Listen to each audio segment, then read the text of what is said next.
Hola, mi nombre es Karina Boggio y soy docente de la UCO Métodos y Técnicas Cualitativas y voy a estar acompañándolos en este segundo módulo, en el punto 2.1, que es la investigación etnográfica. ¿Sí? Entramos en este módulo 2, que es sobre estrategias de investigación, y hoy nos vamos a referir a la investigación etnográfica. Así que les comparto pantalla.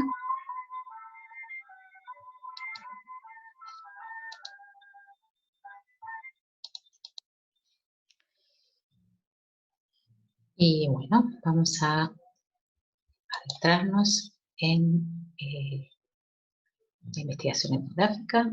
Las lecturas que tenemos para este punto de la guía son dos textos muy interesantes y complementarios entre sí, de fácil lectura.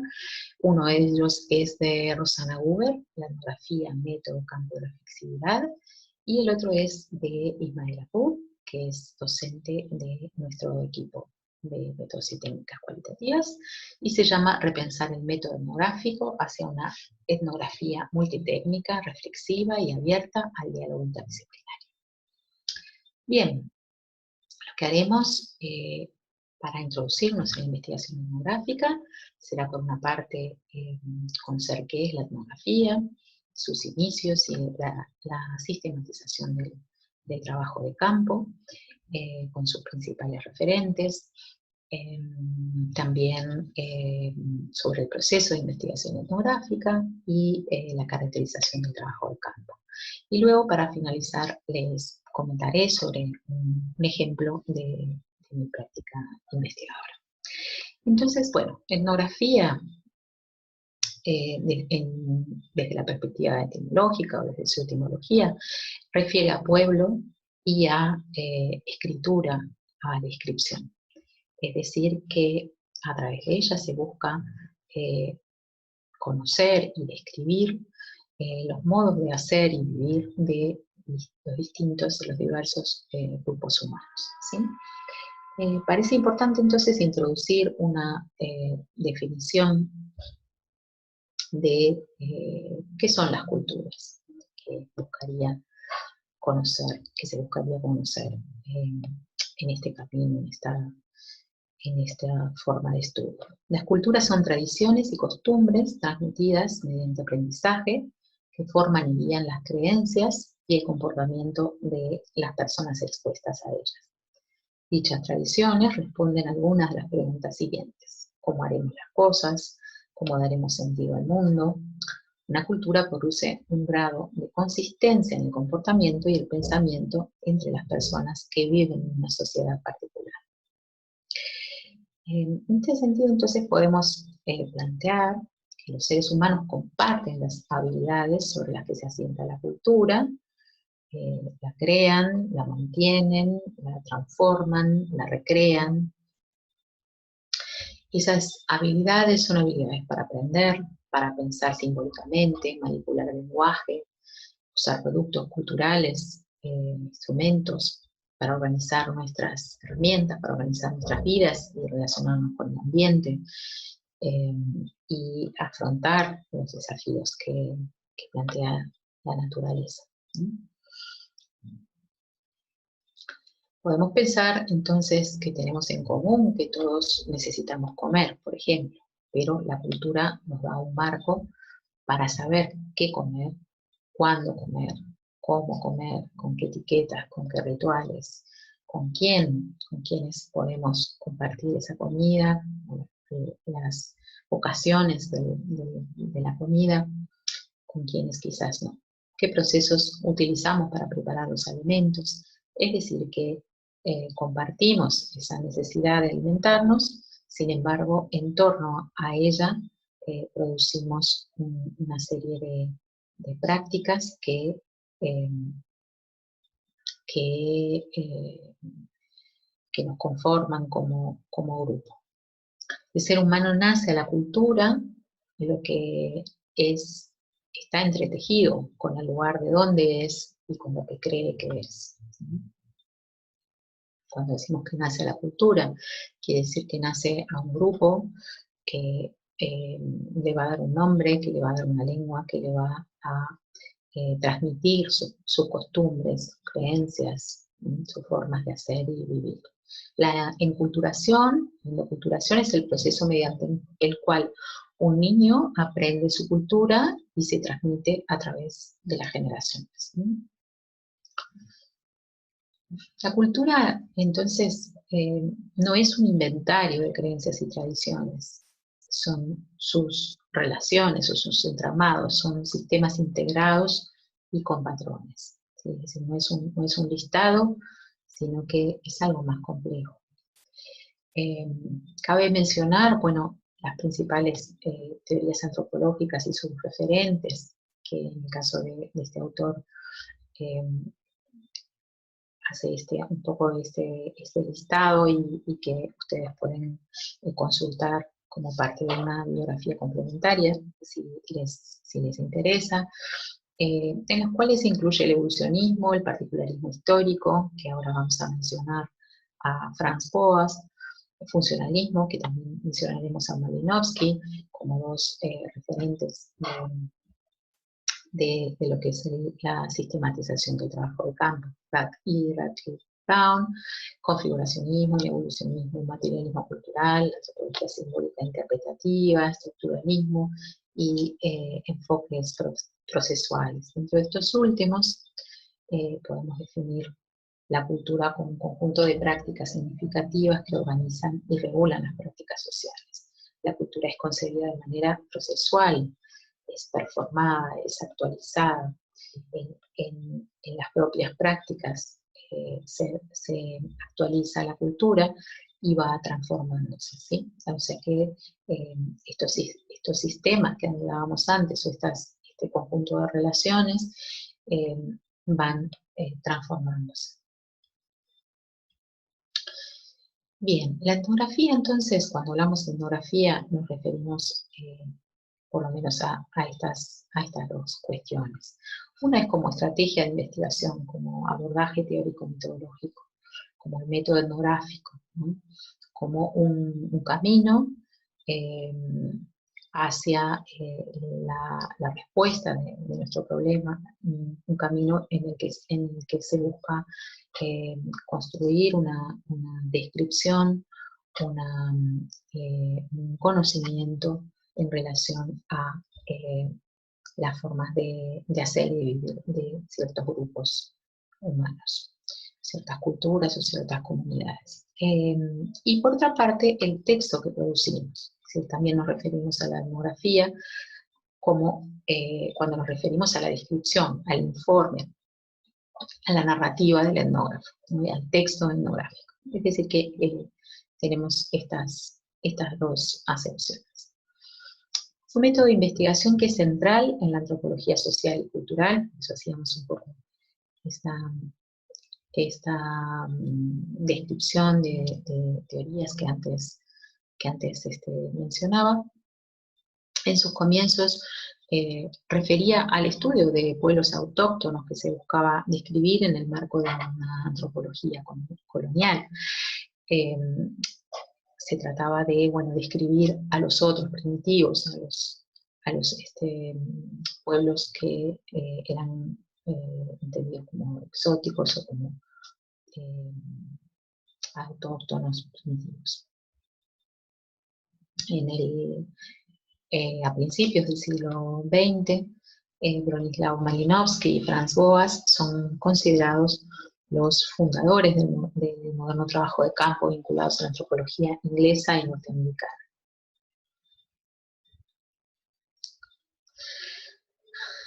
Malinowski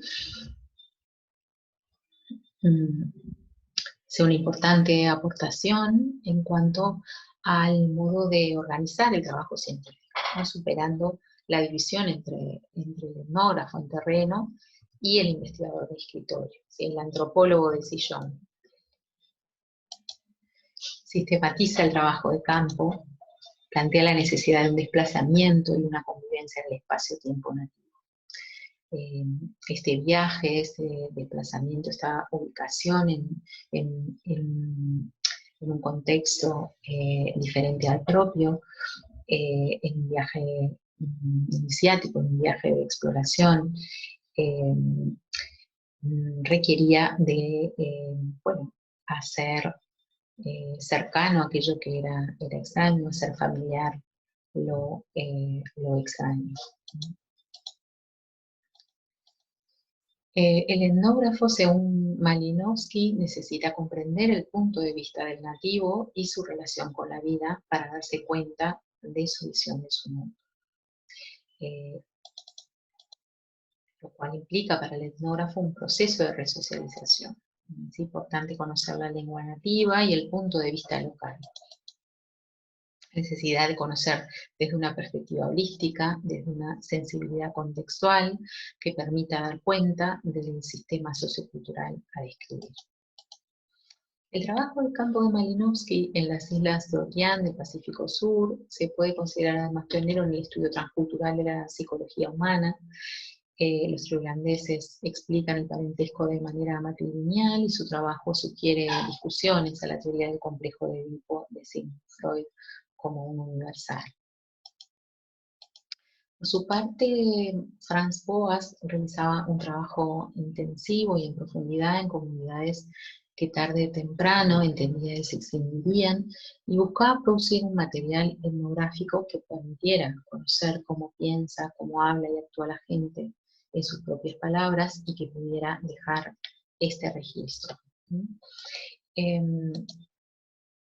Una aportación importante también de Franz Boas tiene que ver con ser un referente del relativismo cultural, que plantea que toda pauta cultural es tan digna de respeto como otras. Cada cultura constituye un mundo social total que se reproduce a sí mismo mediante la endoculturación y que debe ser entendido y explicado desde sus lógicas y su coherencia interna. No hay culturas ni prácticas culturales que puedan ser consideradas superiores o inferiores a otras. Esto en la actualidad encuentra sus límites en la discusión, en los debates sobre derechos culturales, sobre derechos de las minorías, en la perspectiva de género, ¿no?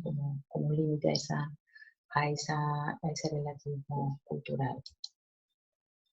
Bueno, pueden haber lugares en pugnas, conflictos de intereses y desigualdad que hacen un poco estos debates. En los años 60 podemos ubicar un proceso de crisis de objeto de la antropología y en los años 80 la llamada crisis de representación o de autoría, ¿no? Donde se pone en discusión la legitimidad de la etnografía, de la labor, de la narrativa etnográfica, ¿no? Francisco Cruces plantea que el principal desafío proviene de las propias transformaciones de la cultura contemporánea. Los relatos de etnografía con final feliz han ido resultando no solo cada vez más escasos, sino también más inverosímiles, ¿no? Francisco Cruces llama a estos relatos clásicos, digamos, estos relatos donde el etnógrafo, bueno, finalmente logra aprender la lengua nativa, logra describir algún ritual muy importante para comprender una cultura, y bueno, hay un relato con final feliz, ¿no? Porque, bueno, de alguna manera los nativos de esos etnógrafos no discuten esa etnografía que logra, de cierta manera, un cierre. Por contraposición, Cruces plantea la etnografía en casa como una etnografía sin final feliz, o la etnografía contemporánea como una etnografía sin final feliz, ¿no? Y lejos de pensar que está agotada la etnografía, plantea el valor de la interpretación etnográfica para reconstruir las conexiones inesperadas entre realidades culturales distantes en un mundo espacial y temporalmente unificado. Me refiere a aquellas consecuencias que tienen sobre un mundo con procesos globales y altamente comunicado, ¿no? en la que se lleva adelante la actividad etnográfica contemporánea, ¿no? Donde las personas, los saberes y los significados viajan, donde intentamos etnografiar nuestros objetos en grandes ciudades, en grandes espacios, como puede ser la red, ¿no? Eh, atravesados por múltiples narrativas fragmentarias, ¿no? En este sentido, creo que es interesante la aportación que hace Abud en su texto, ¿no? Desde una concepción multitécnica de la etnografía que retoma la tradición, que incluye herramientas cuantitativas, como por ejemplo las encuestas. Bien, vamos entonces al trabajo de campo a partir de estas cuestiones que hemos aportado. Podemos pensar que el trabajo de campo es estudiar en contacto directo con lo observado, con una presencia prolongada y directa del investigador, donde hay una unidad entre el analista y el trabajador de campo, donde, bueno, para llegar a esta descripción lo que hacemos es observar, participar, documentar. Esta descripción es una descripción densa, es decir, de Clifford Geertz. Es una descripción que da cuenta de los detalles y de las intenciones significativas en las prácticas que observamos. Vamos a considerar la perspectiva de los sujetos y en ese sentido es importante poder diferenciar entre la perspectiva del actor, la perspectiva de nuestros interlocutores y la del investigador, ¿no? ¿Cuáles son las categorías nativas, las categorías que encontramos en el campo y cuáles son aquellas que introduce el investigador? Algunas tensiones que caracterizan el trabajo de campo etnográfico por su forma de buscar producir conocimiento, tienen que ver con algunas cuestiones que ya hemos mencionado, como la proximidad y la distancia, la familiaridad y el extrañamiento, la observación y la participación, dónde se ubica el etnógrafo en la narrativa, ¿no? Así como, bueno, el fundamento era hacer familiar aquello que era extraño y que era ajeno, en la etnografía en casa, en la etnografía que se realiza mayormente en la actualidad, el proceso, digamos, que es el contrario, ¿no? Si hacemos etnografía en nuestro propio contexto, seguramente tendremos que poder lograr extrañarnos de aquello que nos es familiar, ¿no? Y bueno, ambas direcciones, digamos, ambos procesos tienen ventajas y desventajas, ¿no? Porque, bueno, el hecho de realizar etnografía en un contexto que no sea familiar, bueno, permite tener algunas claves previas, ¿no? Pero no todas las claves, porque justamente nuestra participación previa, nuestro ser parte de esa comunidad, por ejemplo, bueno, nos permite conocer una visión, ¿no? Un posicionamiento. Tendremos que poder recoger otros posicionamientos que puedan permitirnos construir esa narrativa, esa descripción. Bien, necesitamos entonces introducir la relación entre el trabajo de campo y reflexividad. La reflexividad define el trabajo de campo, ¿sí? Es la conciencia del investigador sobre su persona y los condicionamientos sociales y políticos de su posicionamiento, ¿sí? Como un tipo de reflexividad necesitamos también estar atentos a lo que es el etnocentrismo, ¿no? Que es la creencia de que nuestras pautas de conducta son las naturales, buenas, esperables, ¿no? El punto neutro. Y Buber plantea tres reflexividades en juego en el trabajo de campo, ¿no? Por una parte, la reflexividad del investigador en tanto miembro de una sociedad o cultura. otra del investigador en tanto que investigador, con su perspectiva teórica, sus interlocutores académicos, ¿no? Las lógicas de la ciencia, de su contexto en este sentido, como investigador. Y por último, bueno, las reflexividades de la población de estudios, que son las más evidentes, digamos, tenemos por objeto, digamos, estudiar. La reflexividad del investigador, al contrastarse con la de los interlocutores, se resignifica, toma un nuevo valor. Bien, el proceso de la investigación etnográfica es un proceso de idas y venidas y vueltas a venir entre la mesa y el campo, entre la observación participante y la escritura del diario de campo y la revisión en escritorio de los materiales recogidos y una vuelta otra vez a la cercanía en el terreno. ¿Qué es el campo? El campo es un recorte de lo real que es construido en la relación entre investigador e interlocutores, en las interacciones cotidianas, ¿no?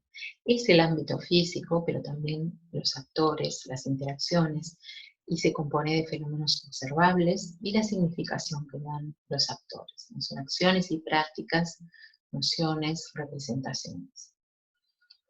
Vamos a recoger entonces algunas fases del trabajo de campo, en el cual, bueno, podemos ubicar la entrada en el campo, que bueno, una vez que se han consolidado todas las condiciones materiales para la estancia del etnógrafo en el campo, se produce esta creación de redes, donde, bueno, hay un tiempo de incomodidad, de malos entendidos, de malentendidos, que no son residuales, que son importantes, y que, bueno, son en parte la situación práctica que evidencia un problema teórico que refiere a la diferencia cultural, ¿no?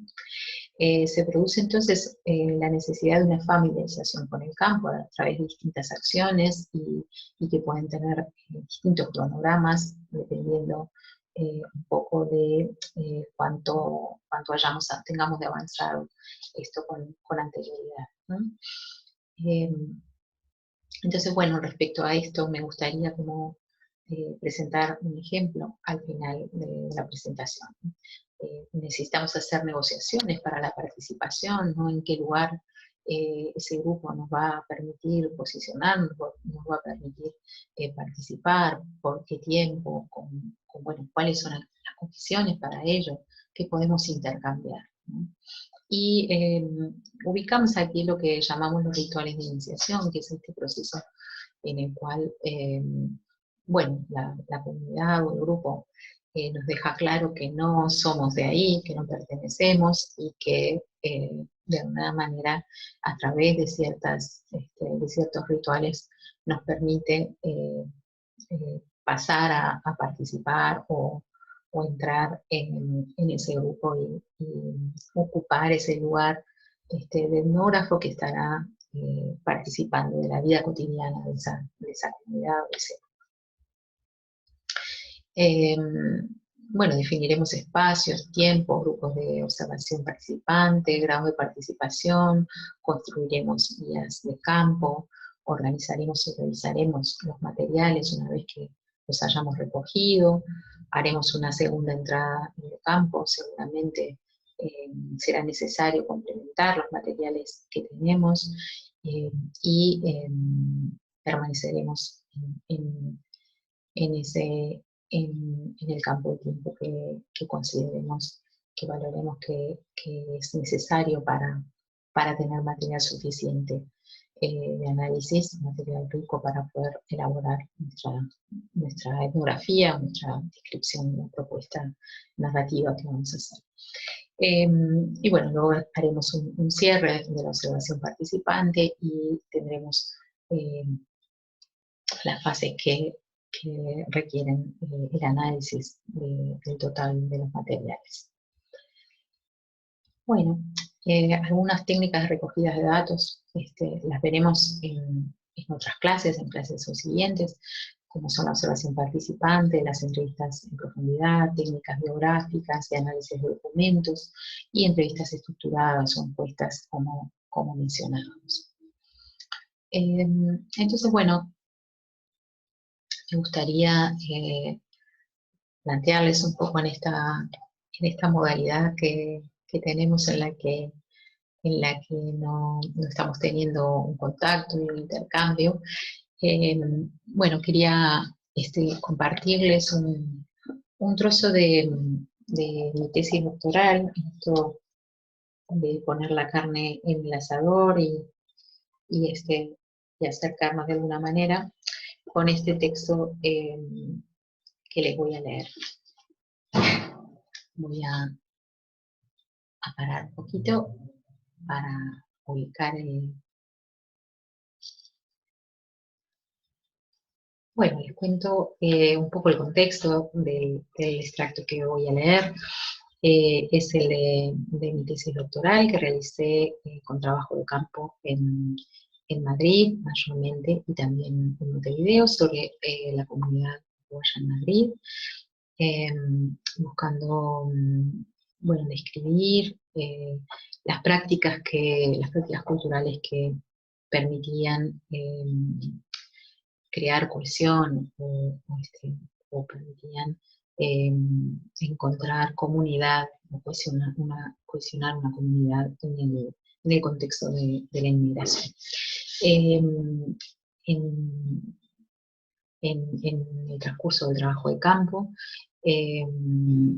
participé en distintas asociaciones de la comunidad uruguaya en Madrid, la Federación Uruguaya en Madrid, y bueno, venía participando en una de ellas, que era el Centro Uruguayo en Madrid, bueno, fueron muy receptivos con mi trabajo, y bueno, estaba ya trabajado el contexto de la investigación y de participación en las actividades que ellos proponían, y bueno,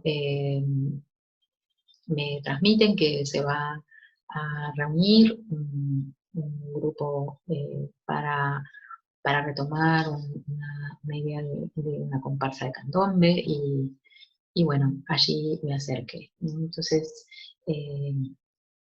es un texto pequeñito, de un texto de una etnografía muy larga, así que bueno, les pido que también lo tomen en este sentido, que va a ser un texto como descriptivo de ese encuentro y desencuentro, y que bueno, me parece que tiene como algunas cuestiones interesantes de estas que estábamos hablando, ¿no? En relación a bueno, estos rituales de iniciación, o bueno, algunas cuestiones que son necesarias poner en juego cuando empezamos a crear las redes, ¿no?, que nos van a permitir luego un trabajo de campo rico y denso. Entonces, bueno, dice así: a mediados de 2007, ya hacía unos meses que estaba participando en el CUM, el Centro Uruguayo de Madrid, cuando me comentaron que se iba a empezar a trabajar en algo nuevo con la comparsa. La propuesta consistía en darle un nuevo impulso, con un director que la organizara y formar gente que estuviera interesada en participar. Me fui hasta la parroquia San Ambrosio, ubicada en Metro Arenal, donde se iban a reunir los muchachos del candombe, a quienes conocía solo de vista, con la idea de hacer alguna entrevista. Ese fue mi primer acercamiento a la escuela de candombe, que se empezaba a organizar desde el fondo. Lo cierto es que me perdí por el barrio un buen rato, y cuando llegué ya habían empezado a tocar. Había un grupo de 10 hombres sentados en sillas formando una rueda, cada uno con su tambor entre las piernas. Entré con sigilo y me senté al final de la sala, donde había sillas y otros tambores. Jorge, el director de la que seguía la futura comparsa, mandó cortar el toque y dijo, señalándome con el palo: vos, séntate acá. Flaco, dale un palo. Viví desde mi adolescencia en el barrio Palermo de Montevideo, escuchando y disfrutando los tambores, pero tocar el tambor no se me había pasado por la cabeza nunca. posiblemente por un cúmulo de estereotipos que asumía: mujer, blanquita, sin oído.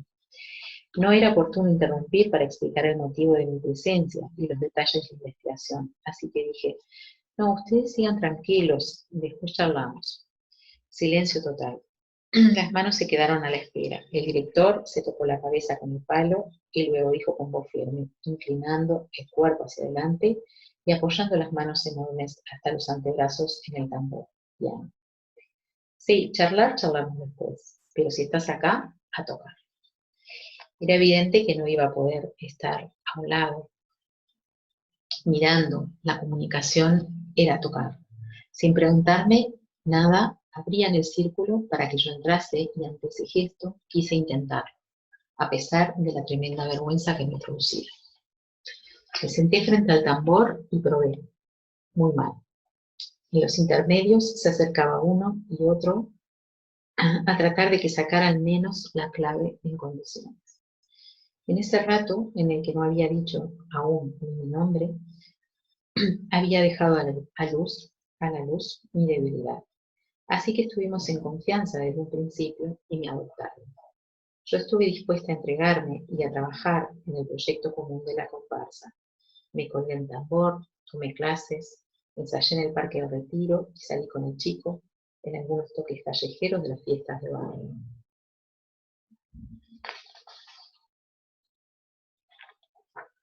Y ellos estuvieron dispuestos al intercambio. Pronto acordé con los tambores y con el CUM registrar con mi cámara de video todo el proceso de formación de la comparsa hasta el desfile del 12 de octubre, en el Festival Viva Madrid, que ellos se habían marcado como un objetivo de este nuevo proyecto. Eso con el compromiso de que les proporcionara parte del material gráfico para su difusión. Así los acompañé con la cámara de video durante los meses siguientes a todas partes en un trabajo riquísimo y enorme en el que yo también fui comparsa. Haberme colgado el tambor y haber desfilado fue una experiencia fundamental para entender las expresiones observadas y también para la entrada en el campo, puesto que los compañeros lo apreciaron como gesto de confianza. De igual manera, cuando me centré en la cámara, también valoraron mi trabajo como un compromiso con el proyecto. Ser la cámara de la comparsa me permitió participar desde una posición más cómoda que la del aprendizaje del toque del chico y a su vez recoger material de más de 25 horas de registro audiovisual. Y bueno, para terminar, les leo aquí un trocito de Diario del Campo, que es sobre el primer toque con la comparsa. La experiencia fue muy potente, muy distinta a los ensayos, más controlados, más cerebrales. La sensación que tuve fue la de un trance compartido. Podía sentir la energía de los demás como un empuje de mi propio cuerpo, que me envolvía en algo muy placentero. También sentía la atención de cada uno sobre su tambor y sobre el mío, lo que se traducía en tensión, en exigencia de dar más, de dar todo. Caminar y tocar me resultó durísimo. Luego de andar unas calles, el tambor pesaba mucho y no podía evitar moverlo con las rodillas. El talín, un poco largo, no me ayudaba. Las manos me dolían, aunque no me importaba. Con tanta emoción no me fue fácil seguir el ritmo. Además, en los ensayos tenía a otros chicos a mi lado y era más sencillo seguir la mano del compañero.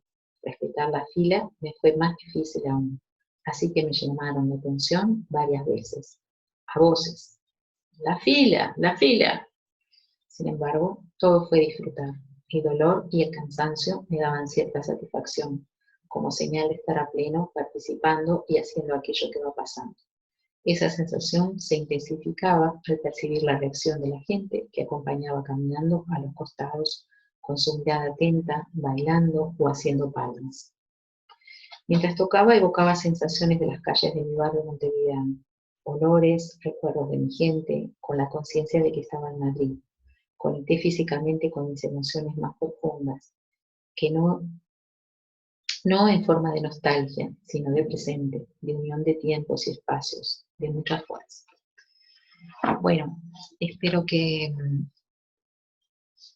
este pequeño extracto les pueda servir para disparar algunas preguntas o algunas